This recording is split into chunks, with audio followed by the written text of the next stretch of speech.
Bonjour et bienvenue à une nouvelle critique de Manga Anime Fan. Aujourd'hui, on continue la relecture avec le tome 8 de Soul Eater. Pas mélangeant, je viens de lire le 9 pour la critique de demain, mais bon. Parlons du 8. Tome 8.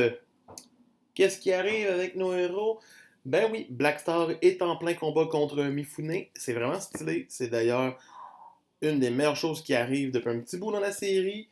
De voir Mifune versus Black Star. C'est le fun, c'est super sympathique, j'apprécie beaucoup. Mais après ça, bien sûr, on a un petit peu de moment cocasse entre les protagonistes. Pas tant que ça, juste assez.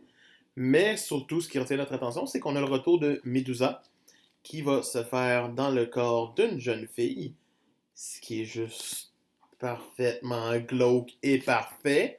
Sincèrement, Medusa peut pas être plus creepy comme ça. C'est wow!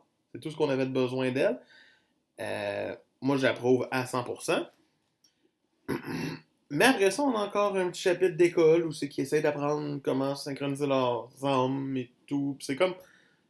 pas clair tant que ça. Pis c'est pas pratique. Pis c'est pas super. Tu sais, ils vont genre réussir dans le tome d'après. Pis... c'est pas plus de fun. Mais après ça, on a quand même 2 chapitres avec Death, de Kid.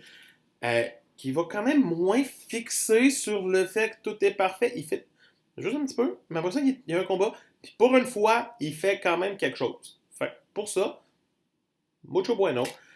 Mais tu sais, par quelque chose, il fait du skate dans plein milieu du désert, il fait des figures vraiment stylées. C'est le fun.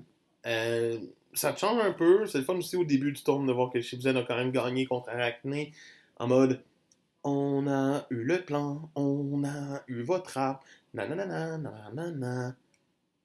Tu sais, c'est le fun, mais c'est pas trippant. Puis les ennemis que, tu sais, l'ennemi que Death the Kid affronte est comme, hein? Ça aurait pu être mieux. Son rire est un petit peu atroce, mais à part ça, fait en sorte qu'il y a une deuxième arme.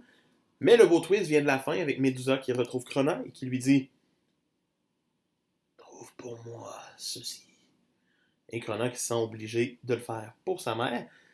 Fait que juste ça, ça mérite quand même bravo. Puis autant que la réunion Medusa et Arachné était vraiment intense et le fun. Fait qu'au moins, il y a des bons moments. Comme vous le voyez, beaucoup consacrés à Medusa. Mais ça fait en sorte que ce tome-là est quand même un petit peu meilleur que le tome précédent. Et pour moi, je lui donne la note de 14 sur 20. C'est une coche de plus. C'était Manga Anime Fan qui vous dit oubliez pas que demain il va y avoir une autre critique de Soul Eater, même si vous aimez pas ça, je m'en fous. Sinon, j'attends vos commentaires sur la série si vous l'avez déjà lu. Et je vous dis à demain.